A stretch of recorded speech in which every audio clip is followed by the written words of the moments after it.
estiver participando, tá? Um pedido para iniciar a gravação, por conta de direito de imagem, tá? Mas eu queria desejar primeiro as boas-vindas, nosso primeiro toque de quinta, tá? Dizer que essa aula é exclusiva para vocês, para quem está no grupo aqui, para quem adquiriu o ingresso da temporada completa, né? A equipe da Emergence Talks está muito feliz com a presença de vocês aqui. E hoje nós temos um convidado muito importante. Lembrar que nossa sessão inaugural de estreia, que vai acontecer dia 13 de março, às 20 horas, no Teatro Celina de Queiroz, é uma sexta-feira, às 20 horas, Teatro Celina de Queiroz, vai ser sobre parada cardiorrespiratória, tá? Ser sobre parada cardiorrespiratória. E nós teremos como apresentador o nosso amigo Eugênio Franco, junto com a nossa amiga Nicole Pinheiro. E daqui até lá, a cada quinzena, quinta-feira, quinzenalmente, nós teremos nossas talk de quintas, essa é a primeira, sempre com um tema relacionado ao episódio posterior. Então, até o dia 13 de março, até o dia 12, que será a nossa última talk de quinta, nós vamos falar sobre parada cardiorrespiratória. E hoje nós teremos um tema muito relevante, tá? Que é manejo de via aérea na parada cardiorrespiratória. O doutor Eugênio Franco vai falar um pouco para vocês sobre isso aí. Aqui, para quem nunca usou o Google Meet, aqui no canto direito da tela de vocês vai ter um espaço para chat, tá? Vocês podem enviar a pergunta por lá também, para o nosso amigo Eugênio Franco. Acho que após a aula ele vai abrir um espaço para debate, caso vocês queiram. E essa aula vai ficar gravada e o link disponibilizado via Google Drive lá no nosso grupo de WhatsApp, do Emergence Talks. Ok? Eugênio, a bola está contigo. Forte abraço, meu amigo. Mais uma vez, obrigado por aceitar o convite, por fazer parte da equipe do Emergence Talks. E manda brasa. Tá contigo. Boa noite, pessoal. Sejam bem-vindos, como o Dr. Calil falou. Eu agradeço muito a presença de vocês e estou feliz demais por estar aqui com essa oportunidade de apresentar um pouquinho de conhecimento, um pouquinho de experiência sobre esse assunto tão interessante, tão instigante para nós emergencistas, certo? Então, eu vou, como o Calil já tinha falado antes, a gente vai usar como base o artigo, né, o Airways 2. E aí eu vou colocar aqui, fiz uma pequena apresentação para vocês, poucos slides, a gente vai fazer uma coisa objetiva realmente, tá certo? Resumir, fazer um apanhado do artigo e discutir aí caso vocês tenham perguntas, caso vocês tenham algum questionamento. Calil, uma pergunta. Tu consegue, tinha falado que ia tentar, tu consegue mostrar, compartilhar alguma coisa também? Quando eu parar de apresentar os slides, tu consegue mostrar, não é isso? Consigo mostrar, você queria mostrar aqueles vídeos de ultrassom, é isso? Exatamente. Consigo mostrar sim, consigo apresentar sim. Pronto, quando eu terminar aqui a apresentação, então, a gente mostra o teu vídeo para ilustrar também aqui sobre o assunto que a gente vai falar. Eu também selecionei um vídeo que resume um pouco a história, né, e vou passar o link para vocês depois também, tá certo? Porque é um vídeo em inglês, então quem que não conseguir acompanhar a língua, a gente pode deixar só o link para vocês avaliarem depois, mas basicamente resume também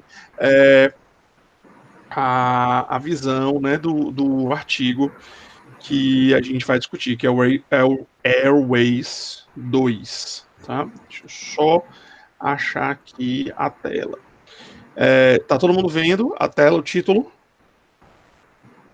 Calil, tá vendo? Tu que tem a tela aí do outro lado. Calil, alguém? Opa, Eugênio, tô na escuta, manda. Pronto, tá vendo? Você tá vendo? Pronto, beleza, pois então vamos começar. Tá? Então, o nosso tema, como já tinha sido falado antes, é o manejo da via aérea durante a reanimação cardiopulmonar. né? O que é que fala? O que é que a gente está usando para avaliar isso? É o estudo Airways 2, que é um estudo clínico randomizado, certo?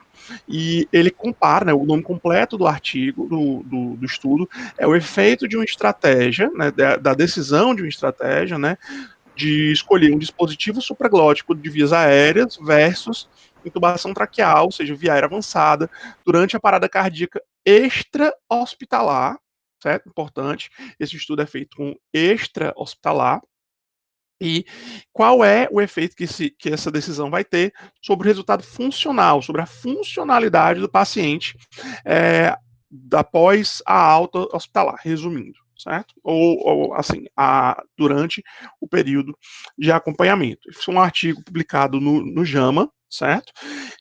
Em 2018, então é o artigo sobre o assunto mais recente, e não só o mais recente, mas o mais relevante, porque, como o próprio artigo fala, para vocês que leram o artigo, ou para quem não leu ainda, mas pode ter a oportunidade de acompanhar esse artigo depois, certo? Para ver mais detalhadamente, mais especificamente, os números, os percentuais, certo?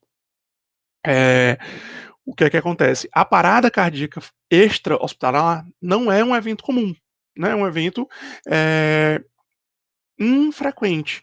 Mas apesar de infrequente, ele é muito grave, né? É uma das doenças mais graves e mais complexas que se tem. E quando a gente fala de doença, muitas vezes a pessoa acha, né? A pessoa considera que a parada cardiorrespiratória, ela é um evento. Não, mas ela é uma coisa extremamente mais complexa do que um evento único. Primeiro, porque ela tem várias causas, né? Do adulto à criança, a gente pode ter esse sintoma, essa síndrome, né? Que é a parada cardiorrespiratória, que é o final, né, de toda essa síndrome, é a parada em si, né, esse evento, e além de a gente ter várias causas bem definidas, a gente tem como prevenir, como evitar, conhece coisas que, assim, obviamente existem as causas idiopáticas ou que pegam um paciente de surpresa, mas a gente sabe como fazer medidas para evitar que essas causas principais ocorram. Além disso, a gente tem diversas maneiras de abordar a parada cardíaca, né? A gente, obviamente, tem as coisas base que nos guiam aí ao longo dos anos. Principais referências são da American Heart, né? São as mais difundidas, pelo menos, mas a gente tem uma enorme gama de evidência, é uma coisa extremamente estudada, e mesmo sendo bastante estudada, ela. Peraí. Tá. Então o Caio tá mandando uma perguntas através do chat aqui, eu achei que era só comigo. Pronto. Então todo mundo sabendo perguntas através do chat. Mesmo sendo uma coisa totalmente estudada, de constantemente, tem muita dúvida, né? E tem muita coisa que a gente ainda não sabe. Um exemplo que foi batido várias vezes é quando a gente fala de, por exemplo, dispositivos automáticos de compressão. Se você fala sempre que a melhor maneira de garantir que uma parada cardíaca seja resolvida é tendo uma compressão eficaz, e um dispositivo que faz isso sempre eficaz da mesma maneira não mostra efeitos diferentes, né, em resultados de melhora de mortalidade, tem alguma coisa que a gente não está sabendo ainda, ou seja, ainda mais complexo do que se sabe até agora. É um negócio extremamente complicado, e aí a tendência, assim como o resto da medicina, talvez nisso o segredo seja individualizar, não se sabe ainda como, né, mas individualizar e direcionar para que o tratamento dessa síndrome, dessa doença, seja feito da melhor maneira para os nossos pacientes. Então a gente volta aqui ao nosso estudo publicado no JAMA em 2018. Foi um estudo realizado na Inglaterra, certo? Um estudo multicêntrico. Ele pegou 4 grandes serviços de ambulância que prestavam atendimento pré-hospitalar no país, e esses 4 serviços juntos atendiam basicamente, assim, seriam responsáveis pelo atendimento de uma população de aproximadamente 21 milhões de pessoas, que é 40% da população da Inglaterra.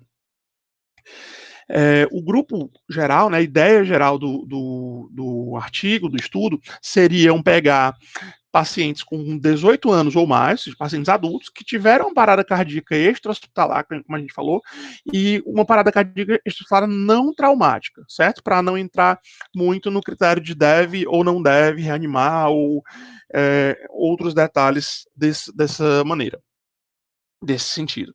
E que foram tratados por um paramédico participante, né? Os paramédicos participantes foram selecionados antes do início do estudo, obviamente, né? E quem foi atendido que entrava nessas características, ou seja, 18 anos ou mais, automaticamente foram inscritos sob isenção de consentimento. Como o paciente estava em parada, você não podia pedir para que ele assinasse um documento falando sobre, oferecendo, né, que não teria problema, dando consentimento de participação do estudo. Isso foi feito com um documento de confidencialidade para que não se revelasse os dados desses pacientes. Durou entre junho de 2015 e agosto de 2017 a captação desses pacientes, né? E o acompanhamento terminou em fevereiro de 2018. Então vamos lá. Quando fizeram o estudo, né, nesse período de 2015 a 2017, foram tentados reanimar quase 30 mil pessoas. Só 25% alcançaram retorno de circulação espontânea e só 8% receberam alta com vida do hospital, né? Ou seja, o nosso foco aqui, já que o estudo é para avaliar o outcome, né, o resultado pós alta de quem sobreviveu, obviamente, né? Então seria 8%, né, a média de 8%, que é o que a gente tem realmente mundialmente, de 8, 9%, a média de sobrevida, que chega a ter alta do hospital, certo? Aí, eles tiveram 4 critérios de inclusão. Deixa eu ver quem está mandando mensagem aqui. Gilbert Misson quer participar da reunião. Seja bem-vindo, doutor Gilbert. Boa noite. Os nossos 4 critérios de inclusão foram os pacientes conhecidos ou acreditados ter mais de 18 anos, ou seja, eu sei que meu paciente tem 18 anos, ou pelo menos ele tem cara de que tem mais do que 18 anos, né? Se eu não tenho ninguém para informar a idade real dele. Segundo ponto, ele teve uma parada cardíaca extra-hospitalar não traumática. Terceiro ponto, foi tratado por um paramédico do estudo, né? Não necessariamente qualquer paramédico, um paramédico do estudo, que tenha sido o primeiro ou o segundo paramédico ao chegar ao atendimento do paciente, certo? Então, se ele fosse o terceiro, quarto, quinto diante, já estaria fora. Ele teria que ser o primeiro ou o segundo a atender esse paciente. E a ressuscitação foi iniciada ou continuada pelo serviço médico de emergência, né? Mesmo que o paciente, que o paramédico chegasse sozinho, o paciente morreu, por exemplo, então não foi continuada a ressuscitação pelo serviço médico de emergência, ou se o paramédico continuou sozinho, não vai dar continuidade ao estudo com aquele paciente, porque ele não participaria desse grupo de inclusão. Os de exclusão foram 5. Número 1, pacientes detidos, né? Detidos pelo serviço prisional real, lá da rainha deles, né? Os pacientes que são detidos e eles tem também a opção de ter um hospital prisional lá, tá certo? Então, obviamente, nem todos os pacientes que estão detidos estão no hospital prisional, apenas os doentes, né? E o estudo é realizado em ambiente extra-hospitalar, né? A princípio, esses pacientes detidos nesse serviço prisional seriam atendidos especificamente nesse hospital ou por funcionários desse hospital que seriam mais próximos, né? E não conseguiria se colocar o grupo dos 4 serviços de atendimento de emergência que foram selecionados para participar do estudo. Segundo, pacientes recrutados previamente para o julgamento, ou seja, o paciente já foi reanimado, certo? Então, eu atendi esse paciente, né? O paramédico que estava selecionado no estudo chegou lá, atendeu o paciente, beleza. Fez todo o registro, o paciente foi para casa, sobreviveu, foi para o hospital, sobreviveu, teve alta, beleza. Está vivendo sua vida novamente, teve uma nova parada, o paramédico atendeu ele novamente. Dá abertura no protocolo, abriu lá, salvou tudo, e quando foi visto depois, viu-se que o paciente entrou 2 vezes no estudo. Então, tira esse paciente, né, tira essa segunda vez, porque daria um viés aí do paciente, certo? Número 3, uma recitação considerada inadequada, e aí as diretrizes que eles utilizaram, a gente comentou que existem várias diretrizes, várias recomendações, vários guidelines de reanimação, assim como existem de outras doenças também, seriam as diretrizes das faculdades reais conjuntas, que é uma instituição, né, uma organização inglesa, certo? E, faculdades reais conjuntas do Comitê de Ligação para Ambulâncias. Então tem um nome mais complexo, nome pomposo aí.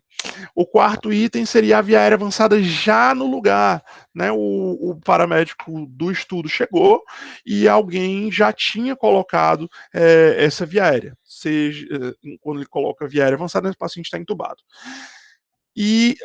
Mas aí quando ele fala que via aérea avançada, eu fico até na dúvida, inclusive, pelo termo que ele usa, porque ele descreve que essa via aérea avançada poderia ter sido colocada por outro paramédico, médico ou enfermeiro, certo? Levando em consideração que em alguns países você tem uma estrutura de atendimento que o paramédico pode sim entubar, né, a princípio, dependendo do treinamento, eu acredito que o enfermeiro também possa. Eu não sei como é que é especificamente essa legislação em relação às funções da enfermagem na Inglaterra. E o quinto critério de exclusão, ele já está matriculado em um outro clinical random trial, né, que é um outro estudo clínico randomizado de pré-hospitalar, não necessariamente, na verdade, em outro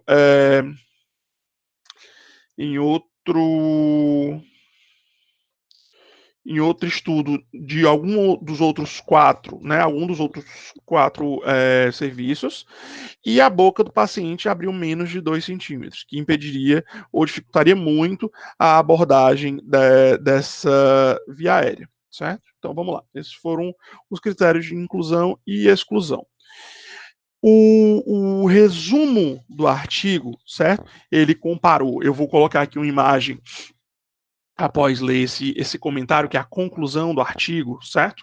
Comparando-se sobrevida, comparando esse resultado funcional, certo? Comparando os pacientes que em 30 dias eles tiveram alta ou se eles não tiveram alta nesse período, como é que estava o resultado funcional, então a avaliação funcional desse paciente, e a mensagem principal do nosso artigo, é o que vocês têm que levar para a vida.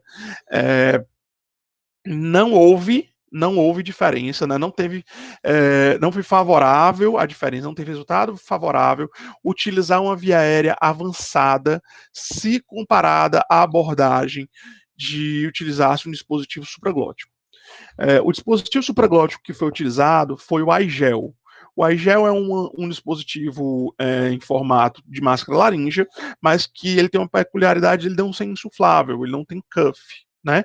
Então é um ponto que você consegue perder menos tempo já aí na questão da realização desse procedimento. Né? É um procedimento fácil de ser feito, a introdução de uma máscara laríngea, seja com cuff, seja a gel, certo?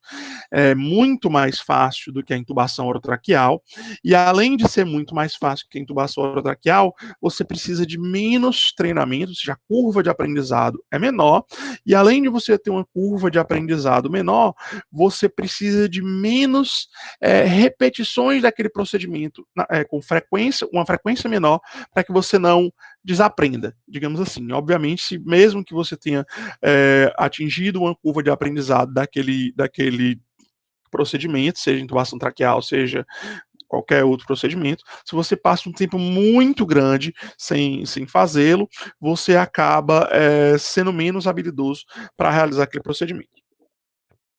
Existem outras vantagens que comparando-se o uso da supraglótica com a intubação traqueal, que é o seguinte, você não precisa passar, não precisa ficar testando posicionamento, certo? Que nem você checando o posicionamento de tubo, né?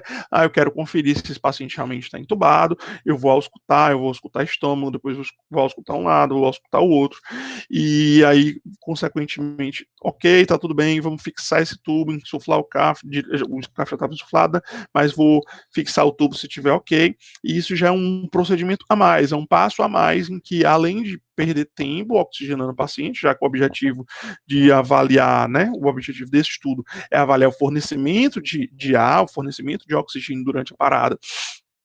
Se eu perco um tempo a mais, se eu tenho um passo a mais, eu estou deixando de ofertar o oxigênio mais rapidamente e eu estou ocupando a minha equipe que poderia estar revezando para garantir que se fizesse uma compressão melhor, já que a gente está falando de pré-hospitalar, a gente tende a ter equipes mais reduzidas, então se eu tenho equipes que são reduzidas, eu preciso otimizar mais a função de cada um, né? Se eu deixo um componente só para fazer a compressão, é óbvio que a qualidade da compressão vai cair, esse paciente vai se esgotar. Então, se eu livro os meus componentes o mais rapidamente possível das suas funções, eu consigo revezar algumas funções entre os componentes e melhorar a qualidade do meu atendimento. Além disso, a gente tem estudo que valida o uso de uma iGel número 4 para mulher e uma iGel número 5 para homem, né? Coisa que facilita também na hora de optar por qual máscara utilizar, que muda-se a característica, é mais fácil você escolher, por exemplo, já que é mulher, eu vou usar o 4, já que é homem, eu vou usar o 5.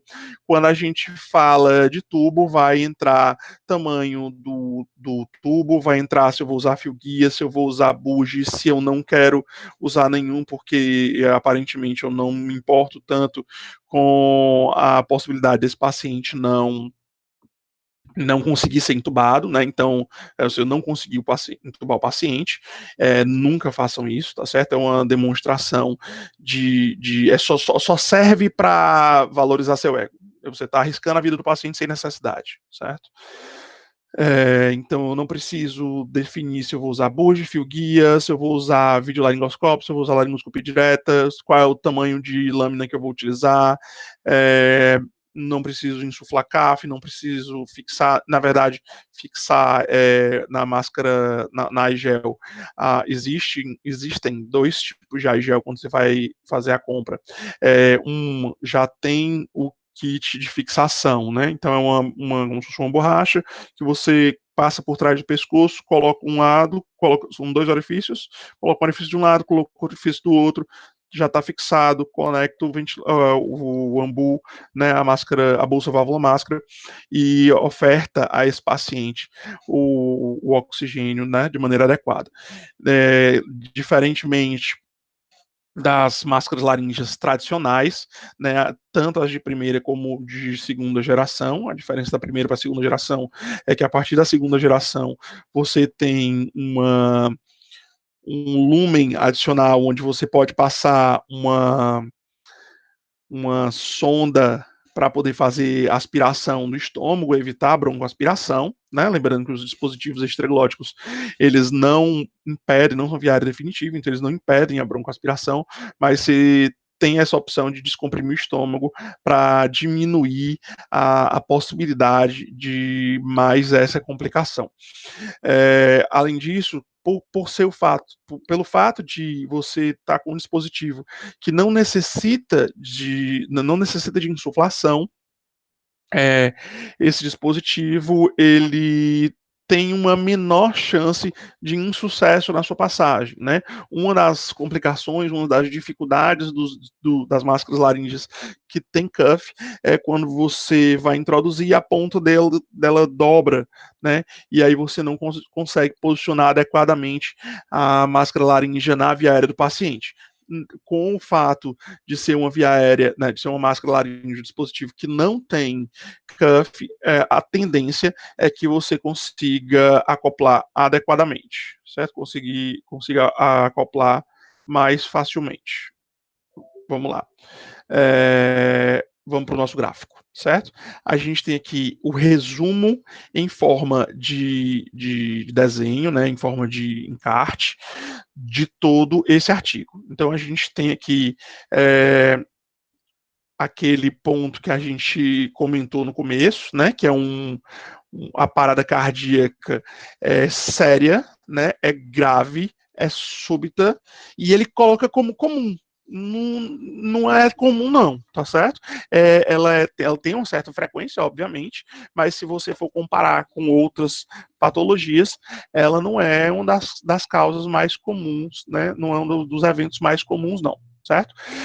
8,2%, né? Foi aproximadamente 8% de alta, né, de pacientes que receberam alta do hospital, né, com vida, obviamente, foram os elegíveis, né, os que puderam efetivamente participar da análise do estudo.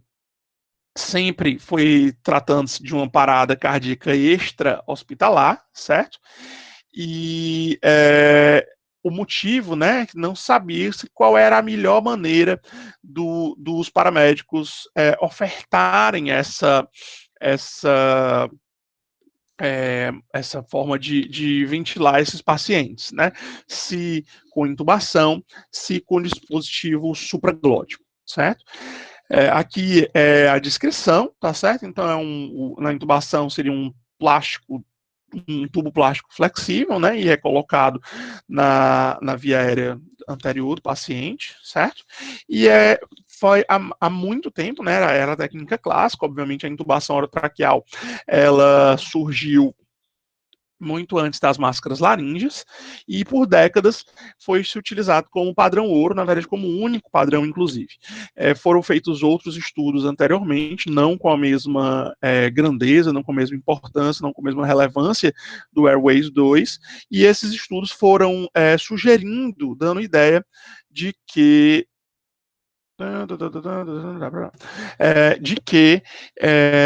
a máscara laríngea teria benefício, certo? Ou pelo menos não faria diferença, né? Foram recrutados 4 serviços, né, ingleses de ambulância, certo?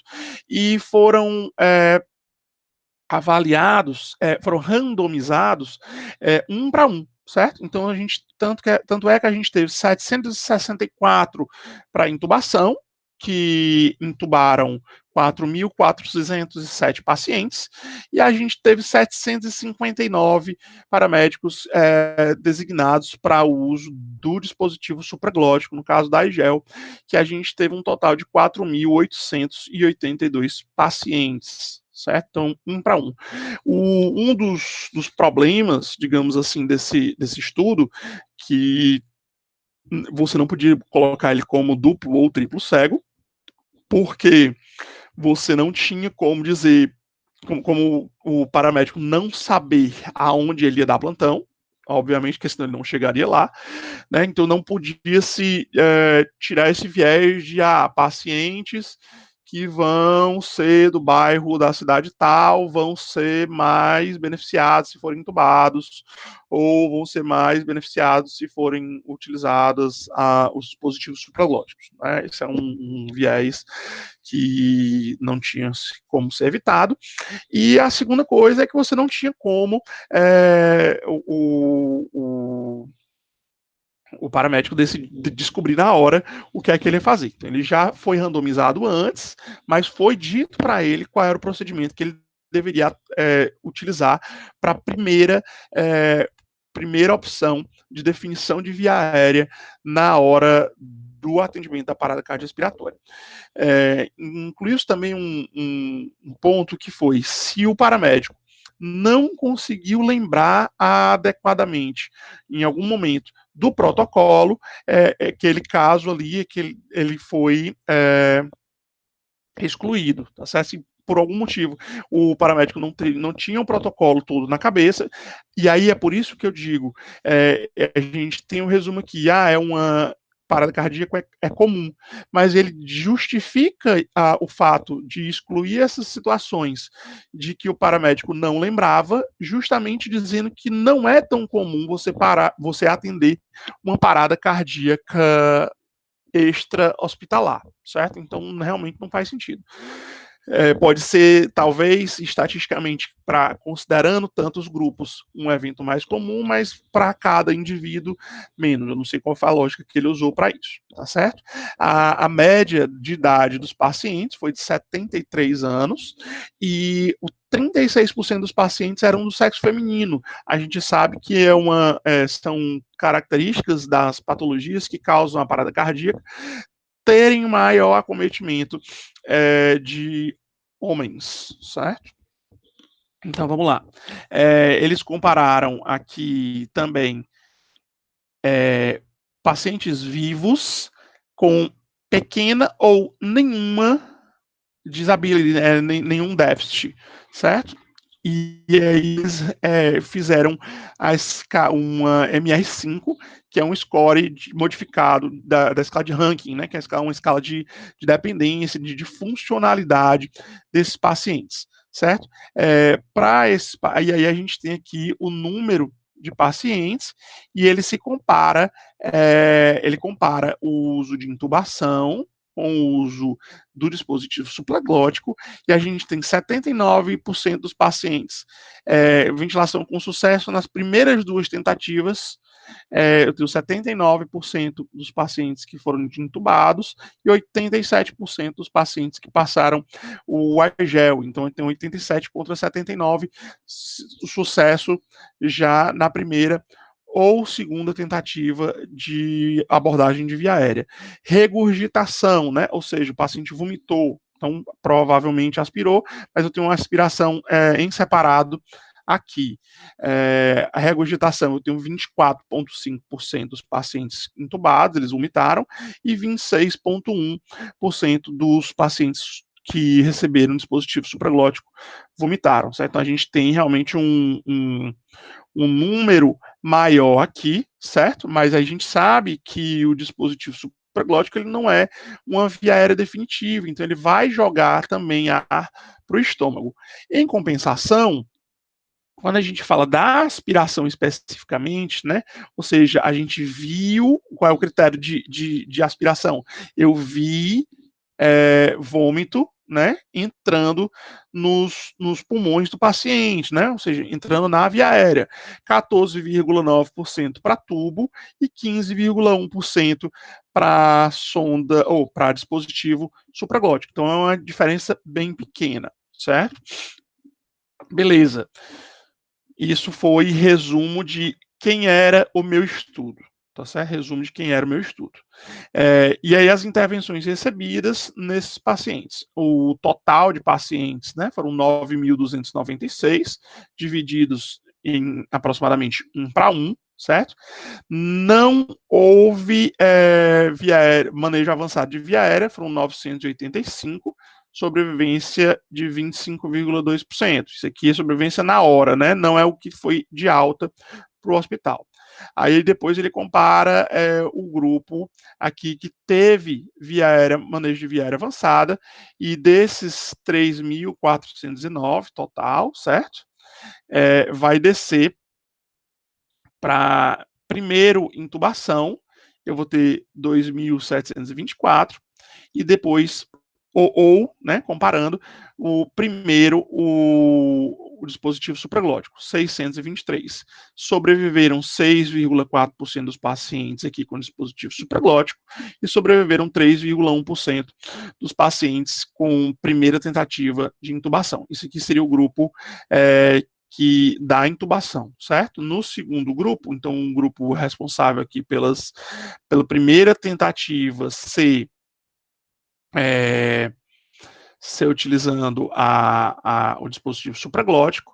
A gente teve 722 pacientes que não utilizaram, não foram feitos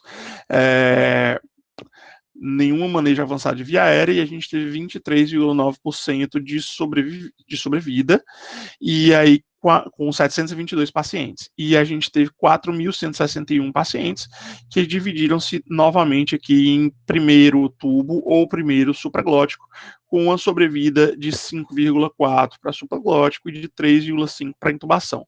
Então a gente tem aqui sobrevidas parecidas, certo? Então, se a gente pega esse grupo 3,5, 3,1, tem pouca diferença de intubação primeiro, e 6,4 e 5,4 quando a gente compara as sobrevidas dos pacientes que utilizaram primeiro a supraglótica, certo? Isso concluindo-se e avaliando-se estatisticamente esses resultados, compara no ranking desses pacientes, até porque o nosso objetivo aqui não era só, na verdade não era avaliar se houve maior ou menor sobrevida, e sim a funcionalidade desses pacientes, foi avaliado através do ranking modificado, e foi concluído que não houve alteração, não houve relevância na escolha de uma ou outra técnica, de uma ou outra abordagem para o resultado funcional desses pacientes, certo? Eu agradeço a atenção de vocês, a gente vai abrir para perguntas, e eu vou em seguida depois mandar no grupo lá do WhatsApp o link para o vídeo, um vídeo curto, 2 minutos, 2 minutos e 20, se eu não me engano, falando sobre, resumindo esse artigo da mesma maneira. Além disso, o Dr. Calil vai apresentar aí um vídeo com ultrassom sobre essa realidade também, para que vocês possam assistir. Valeu, Eugênio. Muito obrigado aí, cara, pela participação. Trouxe aí pra gente uma visão bacana sobre o AirRace 2 Trial, AirRace 2 Trial, que foi um trial muito esperado, né, como você falou, muito esperado, um dos maiores trials feitos sobre manejo de via aérea na parada, e talvez a mensagem que ele traga realmente é que a gente costuma dizer, dando um spoiler aí do nosso episódio de estreia, pouca coisa faz diferença na mortalidade no desfecho do paciente em parada cardiorrespiratória, tá? Aberto para pergunta, eu vou apresentar aqui só um videozinho que talvez explique o porquê do dispositivo supraglótico ele se aproxime, porque talvez ele se aproxime bem aí da intubação traqueal, uma vez que é um procedimento mais rápido, mais fácil de fazer. A gente costuma brincar quando vai ensinar que máscara laríngea, você vê a primeira, faz a segunda e ensina a terceira. É um procedimento com uma curva de aprendizado bem pequena. E a gente sabe que talvez o que mais altera a mortalidade na parada cardiorrespiratória é RCP de alta qualidade, compressão bem eficaz, desfibrilação precoce, quando indicado, e cuidado pós-parado bem feito, né? Você cuidar bem da sino pós-parado. Então, vamos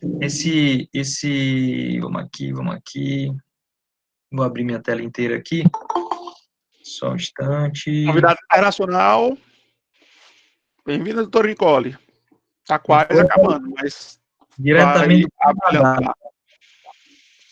Certo, vamos lá, todo mundo está vendo minha tela aí, eu vou abrir aqui, esse aqui foi um videozinho que a gente fez lá em Messejana, e justamente ele mostra o ultrassom durante uma reanimação cardiopulmonar. Aqui vocês vão ver o ultrassom durante a compressão, tá? Eu vou voltar aqui com uma compressão feita em cima dos ventrículos aí, né? A gente conseguiu aí um subchifóide, uma imagem boa, e como o local da compressão é em cima do ventrículo, né? Aí eu vou pausar aqui, vamos lá, vou voltar, para a gente mostrar. Então, vocês viram que é uma compressão bem feita, né? Guiada por ultrassom, para a gente ver. Esse vídeo aqui vai mostrar para vocês como é que fica o coração quando eu não estou comprimindo. É justamente isso, o vídeo não está parado, tá? Mas o coração fica dessa maneira aí quando a gente não está comprimindo, tá? Você vê aqui, a gente tem uma que a gente chama de pseudo-AS, ou seja, o coração tem alguma atividade mecânica que não gera pulso, tá? A gente vai falar um pouco também em outra oportunidade, muito provavelmente na próxima quinzena, sobre um outro estudo que fala sobre o ultrassom point of care na parada cardiorrespiratória. Eu queria mostrar para vocês quão é danoso você parar de comprimir, o quanto você perde de débito cardíaco quando você para de comprimir, certo? Então, isso que eu queria mostrar para vocês.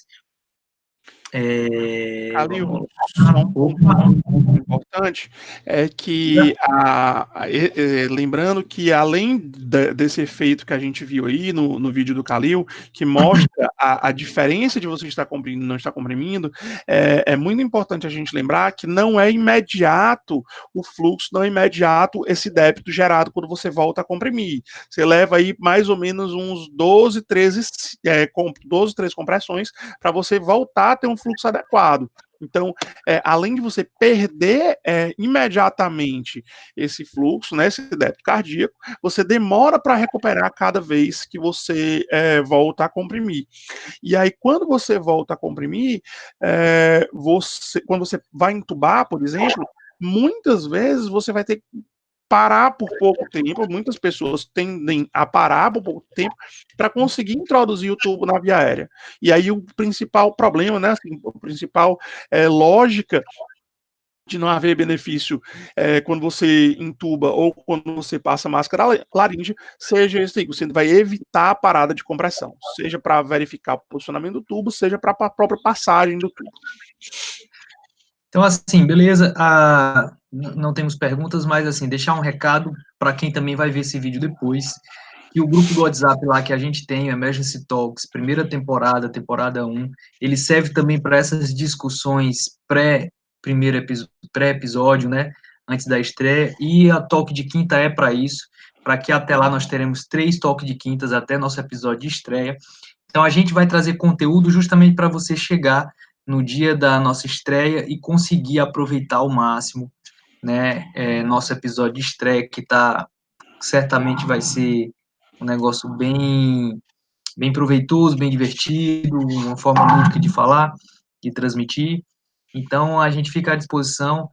Lá no nosso grupo nós temos o nosso time de apresentadores, eu, o Eugênio, a Nicole e o Jobert. Nicole está aí no Canadá, está fazendo um curso de via aérea sensacional do COVAX e certamente vai trazer novidade para a gente aí. Dando spoiler para a galera, ela vai falar do. Posso falar não, né? Quando eu vou dar spoiler, tu acha ruim, né, sabidão? Não vou falar nada não. Nicole certamente vai trazer novidades aí para o nosso segundo episódio aí, né? Manejo de via aérea. Certamente ela vai trazer alguma coisa aí do estrangeiro, como diz o outro, a carinha dela aí. E assim, galera, obrigado por estar com a gente. Quem puder aí, dá um print da tela, divulga lá no Instagram, ajuda a gente. Marca o emergency.talks lá no Instagram. E nós nos vemos em breve na próxima quinzena no Toque de Quinta. E aproveitando, às quartas-feiras, nós temos também nossa live no Instagram, também no mesmo horário, às 20 horas e 2 minutos, a pedido do público. Na próxima quarta, nós vamos falar sobre.